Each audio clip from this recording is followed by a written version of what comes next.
최순실의 새 집은 서울 남부구치소에 수감돼 있던 최순실이 새로 만든 동부구치소로 이감했다고 합니다. 그런데 최순실의 새 집인 이 동부구치소 예사롭지 않은 곳입니다. 저희의 두 번째 소식은 바로 새로 만든 최순실의 새 집입니다. 자, 최순실 새 집으로 이사했어요. 뭐 본인 입장에서 좋은 이사는 아니겠지만요. 처음에 어디냐면 의왕시에는 서울구치소에 있었습니다. 의완국립대학원 최고경영자 과정. 우리가 뭐 이렇게 붙였냐면요. 여기 보시면 범털, 뭐 정치인, 재벌, 유명한 사람들 워낙 많이 들어와 있기 때문에 재소자들 사이에서 의왕국립대학원 최고경영자 과정이 있다. 뭐 이렇게 부른다고 하는데 거기서 남부구치소로 옮겼습니다. 왜 옮겼을까요? 공범인 박근혜 전 대통령이 서울구치소로 오면서 남부로 옮겼습니다. 남부구치소 갔더니 자, 남부구치텔이다. 조금 좋습니다. 서울구치소보단 좋아요. 이 사진, 염색한 사진입니다.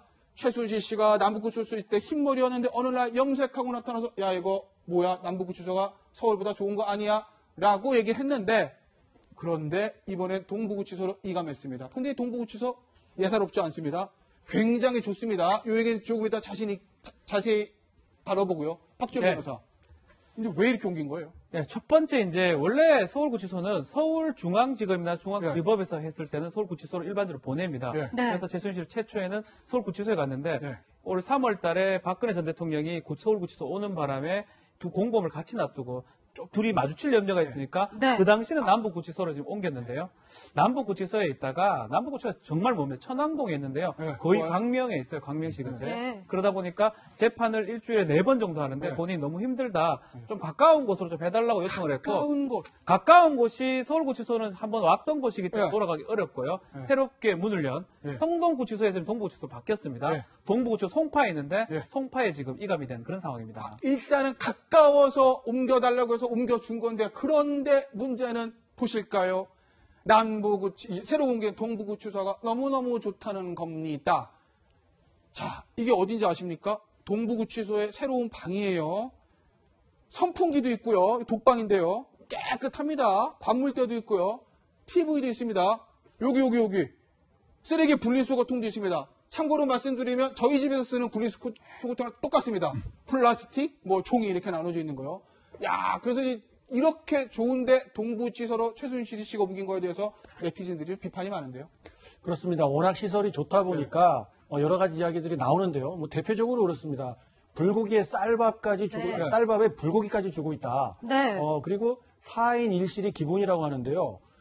청년들 중에서 쪽방, 고시텔 같은 데서 생활하는 사람들이 얼마나 많은데 최순실 씨에게 저런 호텔급의 이 시설을 제공하는 건 아니냐. 이런 비판의 목소리가 굉장히 많이 나오고 있는 겁니다. 네.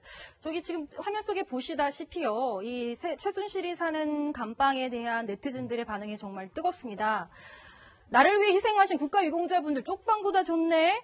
이 땅의 청년들은 쪽방에서 컵밥 먹고 죽을 둥 살둥 사는데 범죄자는 새 건물에 불고기 먹이냐. 정신병자에서 죄값 감해줘. 술 먹은 상태에서 죄값 감해줘. 피해자의 인권보다 가해자의 인권이 소중해서 이런 시설 만드나요? 그러니까 여론재판이라는 얘기를 들을 수도 있지만 한편으로는 지금 국정농단의 주범이라고 볼 수 있는 인물이 최신 시설에서 이런 수혜 효과를 누린다는 부분은 공분을 살 수 있을 것 같아요. 감정을 느낄 수가 있는데 근데 예전에 있는 성동구치소가 상당히 시설이 많이 안 좋았습니다. 저 역시 들어갔다 길도 한번 잃어버린 적도 있고. 접견 가셨다가? 접견도 갔다가. 그게 하여튼 상당히 정말 예전 구치소 형식이기 때문에 바꿔야 된다. 시설을 좀 바꿔야 된다고 했고 지금 같은 경우는 지금 새로 연 동부구치소는 동부지법, 동부지법 나오고 있는데 화면 나온 저기가 왜 가지고 저기가 문정동 법조타운인데요. 저 동부구치소. 똑같아요. 옆에 표가 안 나요. 예전에 성동구치소는 딱 표가 나면 옆에 고등학교, 중학교도 있는데 뭔가 이상해요. 거기가 구치소 같은데 지금은 겉으로 봤을 때는 구치소 같지가 않습니다. 화면 좀 보여주시겠어요? 구치소 외관하면요? 상당히 외관하고 거의 흡사하게 설계가 되어 있기 때문에 주위랑 어우러지죠. 그냥 회사 같아요. 지금 보면 왜 우리 영화에서 보면 구치소 보면 막 담벼락 있고 철조 있고 막 그런데 야, 이거 보면 무슨 뭐 아파트 마트 같아요. 같기도 하고. 네. 그러니까 저희가 이제 지하를 통해서 지하로 이제 동부지검하고 집하고 연결이 돼 있습니다. 네. 그런 같으면 이제 호송차를 타고 가야 되는데 지하에 한 800m만 걸어가면 이제 바로 이제 그 검찰이나 법원으로 갈 수가 있기 때문에 굉장히 편하고 저게 이제 동부 문정 법조타운으로 개발됐기 때문에 사실 주민들 반대가 없었어요. 반대가 없어요. 왜냐하면 주변에 집값이 또 많이 올랐습니다. 법원 왜냐하면 검찰청 들어오면 그렇죠. 법원 검찰청과 함께 이제 구치소가 들어왔기 때문에 네. 주민들 반발도 없었고 그다음에 지금 CCTV가 저게 한 800여 대가 설치가 됐어요. 그만큼 최신식 보안실이 됐는데 제가 좀 특징적으로 본 거는 뭐냐면 이제 이 구치소 가면 주로 범털하고 개털이라고 해서 이 안에 있는 이제 재수아들이 좀 이게 나눠져요. 그리고 이제 안에 있는 좀 이제 이 범털 같은 경우는 잠자리도 좋은 데만 잡니다. 근데 이번에 새로 이제 만드는 규칙이 뭐냐면 매일 잠자리를 바꿔야 돼요. 바꿔요. 네, 매일 잠자리를 바꾸고 그다음에 매일 설거지하는 사람도 매일 교대를 해야 돼요. 매일 잠자리. 그렇죠. 이제 그 안에 들어가서 뭔가 좀 힘 있는 사람이 설거지 안 할 수가 있는데 지금 이번에 이제 안에 있는 규칙 자체가 보면 누구나 매일 설거지도 하고 잠자리를 바꿀 수 있게끔 그만큼 이제 바뀌어졌는데 이제 우리도 외국과 같이 사실은 유럽 같은 데 가면은 굉장히 시설이 좋게 돼 있거든요. 그러니까 아무래도 인권을 이제 존중한다는 차원에서 아마 새롭게 마련된 시설 같습니다. 지금 방금 지나간 화면을 보시면은요, 내부 시설을 자세히 보실 수 있는데 저 화면성 모습 함께 보실까요? 일단 페인트가 깨끗하게 칠해져 있고요. 아까 보면은 컴퓨터도 있었고, 지금 여기 같은 경우에는 노란색, 녹색의 산뜻한 가구들이 있고요.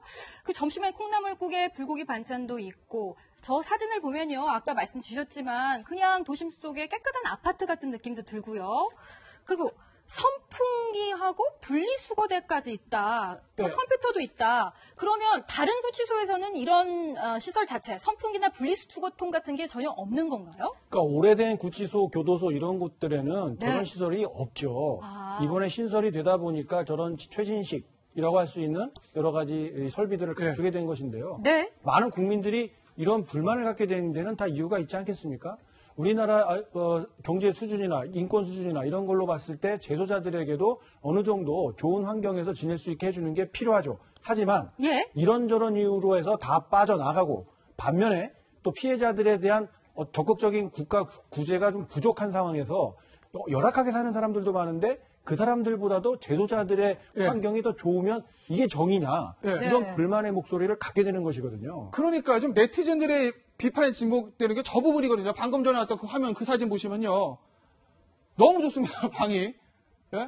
이 방에서 테레비도 있고, 창문도 있고, 환기도 잘 되고, 선풍기도 있고, 분리수거까지 하고, 여기서 점심에 쌀밥에 불고기까지 준다고 하니, 야, 이게 내 방보다, 내가 쪽방보다, 이 30만원짜리 쪽방보다 좋은데 이게 말이 되냐는 네티즌들 비판들이 있었는데 제가요, 사실 이게 공정한 방송을 위해서 그래도 좀, 그래도 피의자의 피고인의 인권이 있는데, 우리도 선진국인데 교정실도 줘야 되는 것 아니냐라는 긍정적인 의견을 찾으려고 제가 뭔 네티즌 의견 다 뒤졌는데 못 찾았습니다.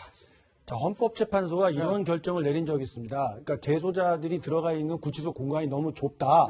이거는 인권 침해다라고 해서 헌법소원을 냈더니 헌법재판소가 손을 들어줬어요. 그러면서 뭐라고 했냐면 한 사람당 최소한 2.58제곱미터의 공간은 제공을 해야 된다. 한 사람 2.58제곱미터? 그러려면은 몇 년이 걸린대요. 그 구치소를 다 바꿔야 되니까. 그런데 우리나라 청년들 중에 지금 그 정도 면적이 안 되는 쪽방 같은 고시텔에서 생활하고 있는 사람들이 얼마나 많습니까? 국가가 죄 지은 사람을 이 정도로 보호하면서 열심히 살아보겠다고 하는 청년들을 위해선 그 정도도 못 해주고 있는 거거든요. 국가유공자 중에 저보다 열악한 시설에 사는 사람이 얼마나 많습니까? 어디부터 돈을 써야 되느냐. 어디부터? 해줘야죠. 재소자들도 2.5제곱미터 줘야죠. 그런데 이런 사람들부터 줄 게 아니라 올바른 일을 했던 사람, 그리고 미래를 위해서, 국가를 위해서 일할 사람들에게 먼저 지원을 해주고, 그리고 나서 남으면 해주면 되지 않을까요? 근데 박지훈 변호사, 법무부도 조금 고민이 있을 것 같긴 해요. 근데 이제 원칙이거든요. 사실은 인권이라는 건 중요하고요. 지금 헌법재판소 결정에 따라서 해야 되기 때문에 동부구치소가 그 기준을 맞추다 보니까 조금 안 맞아 보이긴 한데 이제 그렇게 계속 가야 되고, 다만 이제 뭐가 순서가 맞는지는 이동현 차장님 말씀대로 조금 검토가 돼야 될 부분이 아닌가 생각이 됩니다. 피의자, 피고인의 인권도 중요합니다. 우리나라가 선진국이기 때문에 그들의 인권도 챙겨야 될 겁니다. 하지만 더 중요한 건 청년들, 어렵게 사시는 국가유공자들, 그분들을 먼저 챙겨야 할 때가 아닌가 하는 네티즌들의 의견을 경청할 필요가 있을 것 같습니다. 다음 주제 보시겠습니다.